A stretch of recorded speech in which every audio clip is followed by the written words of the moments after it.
Olá, bom dia para você que está ligadinho aqui na tela da Band. Seja bem-vindo ao AgroBand, o seu programa do agronegócio. A partir de agora a gente te mostra os principais assuntos desta semana. Confere só.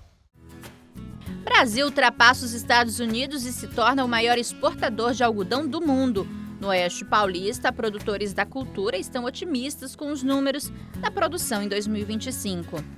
Chuvas intensas preocupam os produtores de soja, que já estão com tudo pronto para iniciar a colheita do grão. E as chuvas intensas também dos últimos dias têm causado prejuízos na produção de hortaliças, principalmente a alface. Com isso, os preços ficam salgados. E um produtor de Guararema, no interior de São Paulo, cultiva com sucesso algumas variedades da pitaia, uma fruta exótica de origem mexicana.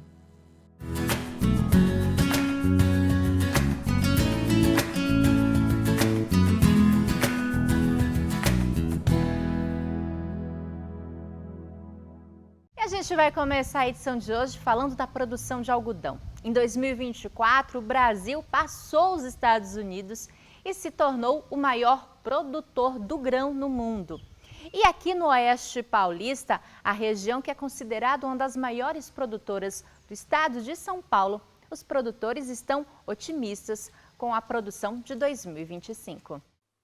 Originário de regiões quentes e secas, o algodão é uma das culturas que se adaptaram muito bem ao clima do Oeste Paulista. A família do Lucas resolveu investir na plantação em 1981, mas interromperam a produção em 2004, devido à falta de mão de obra. Meu pai cresceu no algodão, sabe, graças a Deus, ele começou a vida na lavoura de algodão e até hoje a gente está aí. A gente parou em alguns períodos, no período aí de 93, depois a gente voltou em 98, foi até 2004 e em 2011 para cá a gente retomou de novo e está até hoje. Já agora o cenário é outro. A mão de obra deu lugar aos maquinários, o que acelerou a produção. Se não fosse as colheitadeiras, hoje seria inviável plantar algodão, não tem chance, não tem mão de obra para isso. Com certeza a máquina chegou para ficar e não agora, né, há muitos anos atrás já, então está consagrado. Em 2024, foram colhidas mais de 3,7 milhões de toneladas do algodão, o que levou o Brasil ao posto de maior produtor do grão no mundo. Foi em 2024 também que o país se tornou pela primeira vez o maior exportador do produto, superando os Estados Unidos. Se tornar o maior exportador foi uma ótima notícia para a gente, sabe? Tanto é 2023 a gente pegou bons preços, 2024 razoáveis e esse ano a gente espera que melhore de novo, porque está vendendo muito, está batendo recorde de novo, já começou janeiro batendo recorde, então a gente espera que os preços reajam. Hoje não está bom ainda, mas a nossa esperança é que melhore. E a gente tem uma grande vantagem, que o primeiro algodão do país é a nossa região. É o Oeste Paulista, aqui, Olambre e Riolândia, que são os primeiros algodões a sair.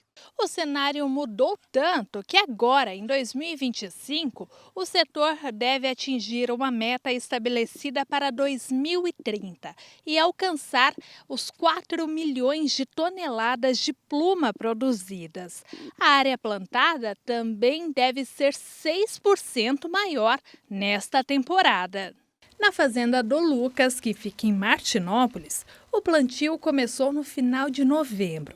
A colheita, na área de 560 hectares, deve acontecer no início de abril. O produtor acredita que 2025 deve manter os bons números do ano passado. Está em fase vegetativa, está em fase de floração, está no meio, vamos falar assim, no meio do caminho. A gente depende bastante do clima ainda para poder acontecer e dar certo. E sabe aquele ditado, a união faz a força? Ele se encaixa perfeitamente com os produtores de shimeji shiitake no interior paulista. Esta fábrica é o sonho realizado dos fungicultores de Juquitiba, no interior de São Paulo.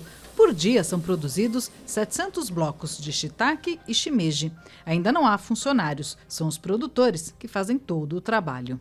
A gente amassa a semente, tira broquinho, sela, então aqui tudo faz um pouco, todo mundo. Antes da fábrica, os produtores compravam o composto em outra cidade, cerca de 150 quilômetros de distância. Pagavam caro pelo frete e o produto nem sempre era suficiente para todos, o que comprometia a produção. A gente era um grupo informal e toda a dificuldade nossa era para ter o composto, né? Porque se perdia muito na nossa produção. E aproximadamente 60% ficava diluído entre o composto, transporte que vinha de Suzano, né? E a gente não tinha garantia, porque se contaminasse, a gente era o prejuízo. Em funcionamento desde 2021, a fábrica foi construída com recursos dos próprios fungicultores e do Microbacias 2, projeto do governo de São Paulo para o desenvolvimento rural. O gargalo que eles tinham, o principal gargalo, que era conseguir o bloco em constância e qualidade, eles conseguiram superar esse gargalo e o trabalho executado aí na forma cooperativa entre eles é muito bonito, muito bacana de ver, porque todo mundo que está hoje trabalhando aqui são os produtores de fato que iniciaram aí esse projeto. Minha mãe é produtora há 25 anos, né? E a gente via às vezes o desespero dela por precisar do shiitake em si, e aí o pessoal olha, não está pronto ainda. Ou quando chegava, que eu ia buscar no local que a gente retirava e contaminava. Aí você via o desespero da minha mãe porque tinha que entregar o produto e não tinha a matéria-prima que era o bloco, né? Então esse projeto ajudou muito todos os produtores. Cerca de 20 produtores compram os blocos da fábrica. Maria Clara é um deles. Para a gente, essa sequência que a gente dá na produção é o mais, como dizer assim, mais garantido, né? Que a gente tem a garantia de que vai passar para o cliente toda semana aquela quantidade. Maria Albertina, que a gente viu trabalhando lá na fábrica, participou do projeto desde o início, inclusive com recursos, e hoje tem mais tranquilidade para tocar a produção. Fizemos uma reunião, que conseguimos 30 pessoas, mas só 15 quiseram dar o aporte e fomos à luta, né? Conseguimos um terreno, aí o terreno não tinha matrícula, um sócio doou um terreno. Começamos a mexer, não tinha matrícula, aí conseguimos ali na Ceralite. Tá aí o nosso sonho, né? Ah, valeu sim. Valeu muito a pena. E a gente fala agora do excesso de chuva. Os produtores de soja estão preocupados, já que toda essa chuva tem atrapalhado a colheita, que já está tudo pronto.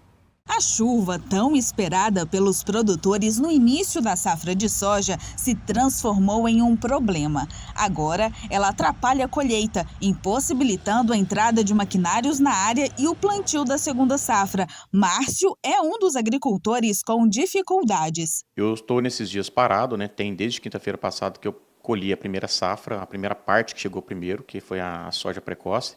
E dei uma paradinha esse final de semana. Até acertei um pouco mais em relação à maioria dos agricultores, que a maioria está com soja seca, né, e debaixo de chuva.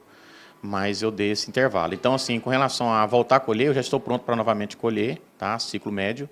E a gente está animado que o tempo dê uma firmada para que a gente tire a soja e consiga colocar essa segunda safra, que é a safra de milho. Mesmo com o clima dificultando as operações no campo, Márcio está animado com a segunda safra. A gente está tendo um atraso, teve um atraso lá do plantio no verão, né? A gente atrasou 15 dias no meu caso, mas eu consegui fazer 2 turnos de plantio e reduzir isso aí para 8 dias.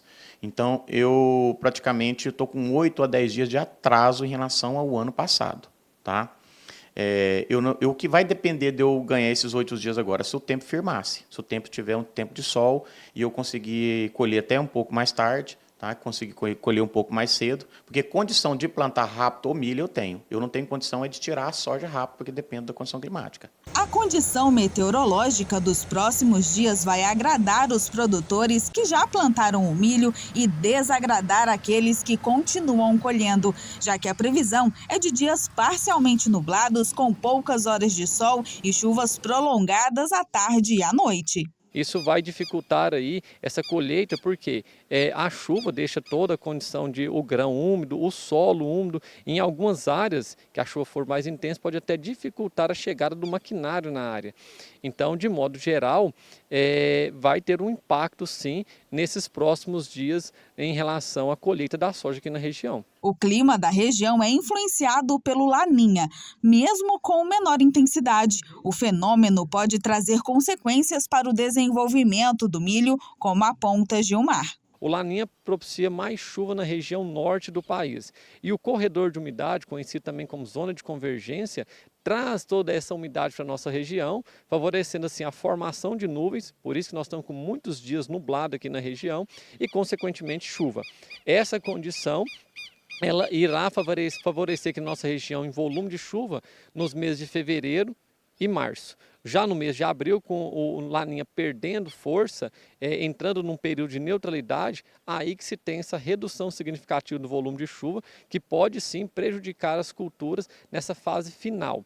Então, o produtor que for fazer a semeadura de segunda safra de forma mais tardia, final de fevereiro, início de março, a orientação é que procure uma cultura de menor demanda hídrica, como por exemplo o sorgo, o milheto, devido à disponibilidade de água na fase final da cultura. O planejamento a longo prazo, adotado por Márcio, é fundamental para trazer mais tranquilidade nas decisões do campo e mitigar os riscos. A expectativa do produtor é superar os resultados colhidos na safra passada.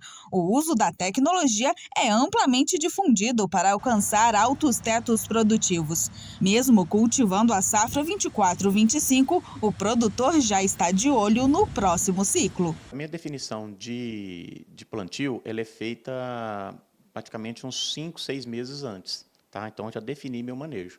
Meu manejo é de igual para melhor o que eu fazia o ano passado. Então, eu não vou diminuir tecnologia pelo esse atraso e vamos acreditar que a condição climática venha e que case com esse meu manejo, tá? E que a gente consiga ter aí uma produção de igual ou melhor do que o ano passado. O agricultor tem que ter um olho no campo, tá? Um olho no dólar e aproveitando as oportunidades, tá? Então, se a gente for hoje tomar como base, os nossos produtos são praticamente dolarizados, né? Os nossos insumos, principalmente o adubo, é dolarizado. Então, nós temos um acréscimo de valor muito alto hoje no custo de produção relacionado a adubo. Então, tem que ficar de olho.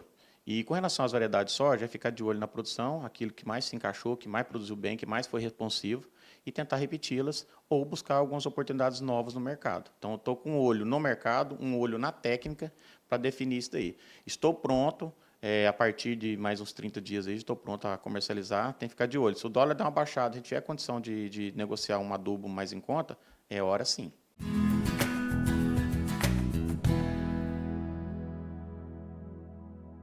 E a gente confere agora a nossa previsão do tempo. Veja como vão ficar as temperaturas para os próximos dias. A semana promete temperaturas elevadas no interior paulista e áreas de instabilidade, o que pode acontecer pancadas de chuva a qualquer momento. Em Araçatuba, os termômetros podem marcar os 39 de máxima e mínima de 24. Bauru também tem previsão de calorão, com mínima de 23 e a máxima chegando aos 37 graus.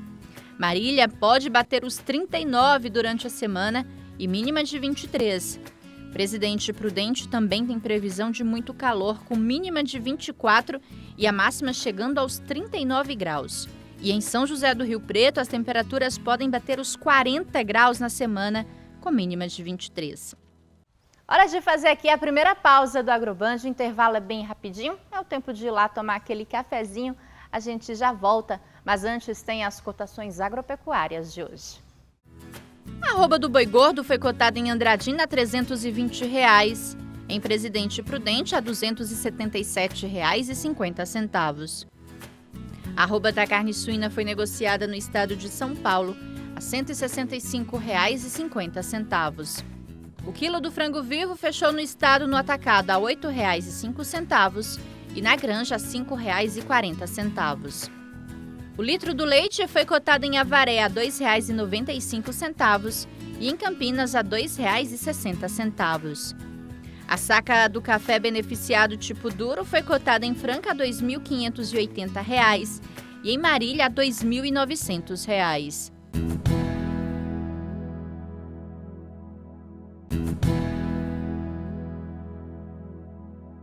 Já estamos de volta com o Agroband. A gente segue falando das chuvas porque esse excesso também tem prejudicado os produtores de hortaliças. A alface, por exemplo, está bem mais salgada. O seu Cícero é um horticultor experiente em Rio Verde. Especialista no cultivo de alface, a clientela do produtor é grande na região, mas infelizmente, em épocas de muita chuva, ele precisa comprar a hortaliça para revender. Todos os anos desse jeito, né? Tem que pegar por fora, terceirizados, umas outras regiões mais de fora, né? Tem uns produtores que conseguem produzir, alguns. Então a gente tem uma parceria, né? E assim a gente leva o ano todo fornecendo nossos clientes, com muita dificuldade. O excesso de chuva é a principal culpada para que a horta de Cícero não se desenvolva. A alface, que já está plantada há 30 dias, não cresceu muito. Em outra época do ano, a lavoura já estaria no ponto de colheita. Outro problema que surge é o acúmulo de terra úmida nas folhas, principalmente na porção inferior, que apresenta necrose pelo ataque de fungos. A chuva, o clima, tudo impede que o produto venha com boa qualidade, que se desenvolva, né?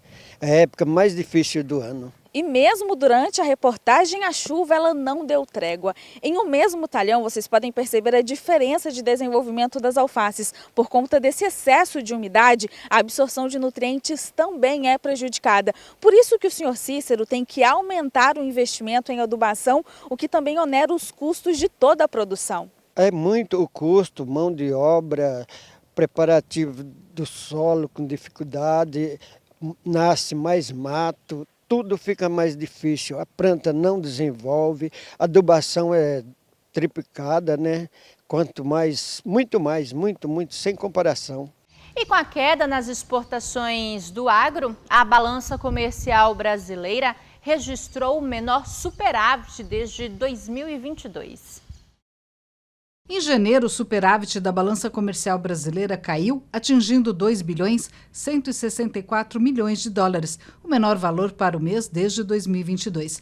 As exportações totalizaram 25,18 bilhões de dólares, uma queda de 5,7% em relação ao ano anterior, enquanto as importações aumentaram 12,2%, somando 23 bilhões de dólares, um recorde para janeiro. A diminuição nas exportações foi impulsionada pela redução dos preços de commodities como soja e milho, além da entre-safra desses produtos. As importações de máquinas e motores cresceram significativamente, com um aumento de quase 57%. No setor agropecuário, as exportações sofreram uma queda de 6,7%. Para 2025, o Ministério do Desenvolvimento projeta um superávit entre 60 bilhões e 80 bilhões de dólares, com exportações estimadas entre 320 bilhões e 360 bilhões de dólares. E a média do preço do frango ficou levemente maior em janeiro, na comparação com dezembro de 2024. Pesquisadores do CPEA divulgaram que o preço do frango inteiro congelado foi negociado na Grande São Paulo a R$ 8,38, um aumento de pouco mais de 1% na comparação com dezembro do ano passado. Já o frango inteiro resfriado ficou em R$ 8,40, 1% de alta. O crescimento dos valores ocorreu devido à oferta doméstica controlada e um bom ritmo de exportações. Hora de fazer mais uma pausa aqui no Agroband. O intervalo é bem rapidinho, a gente volta já já. A saca da soja em grãos foi negociada em Campinas a R$ 131,50 e em Cândido Mota a R$ 121. A saca 60 quilos do milho seco foi cotada em Batatais a R$ 72,83 e em Campinas a R$ 81. A saca 60 quilos do feijão carioca foi cotada em Barretos e Itapetininga a R$ 260. A tonelada da cana-de-açúcar fechou no campo a R$ 128,58 e na esteira a R$ 143,63.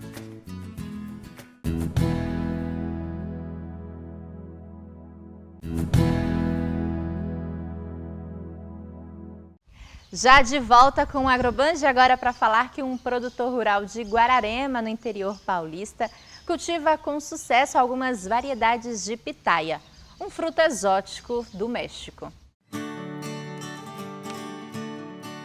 Esta propriedade em Guararema, no interior de São Paulo, tem mais de 2.000 pés de pitaia. O terreno inclinado beneficia a produção, porque a água não fica empoçada. A pitaia é da família dos cactos. É o tipo de um cacto, então ela gosta muito de lugar seco. Se for plantar a pitaia em lugar sombreado, não dá. Tem que ser um lugar seco e de preferência no alto, porque ela não precisa de muita água. Aqui eu fiz um sistema de ruas e fiz o plantio, então a água não fica empoçada nos pés da pitaia. Para facilitar o cultivo, o produtor usa pneus e mourão de concreto. Finco ele no chão e do lado desse pé eu coloco 2 mudas.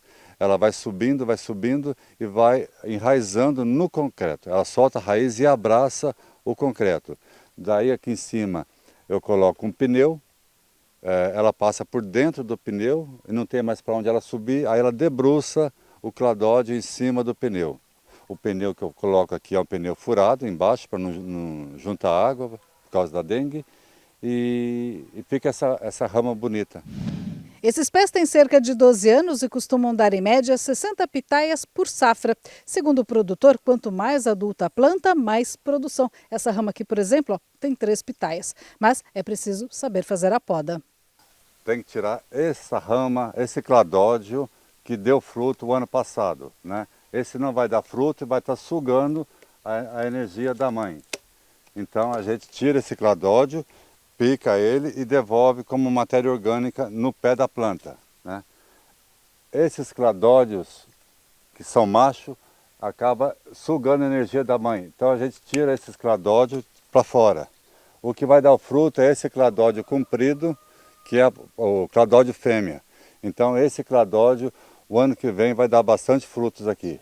A colheita é feita todos os dias porque, segundo o produtor, quanto mais madura a fruta, maior o nível de doçura. Nossa, é doce mesmo. A safra, que ocorre entre janeiro e maio, foi considerada boa, com chuva suficiente para hidratar os pés. A expectativa é colher 4.000 quilos, 10% a mais que no ano passado. Além da vermelha, ele também está colhendo a pitaia branca. O plantio é tudo igual, o manejo também é tudo igual, não diferencia nada uma da outra. E o sabor amarelo é a mais doce de todas.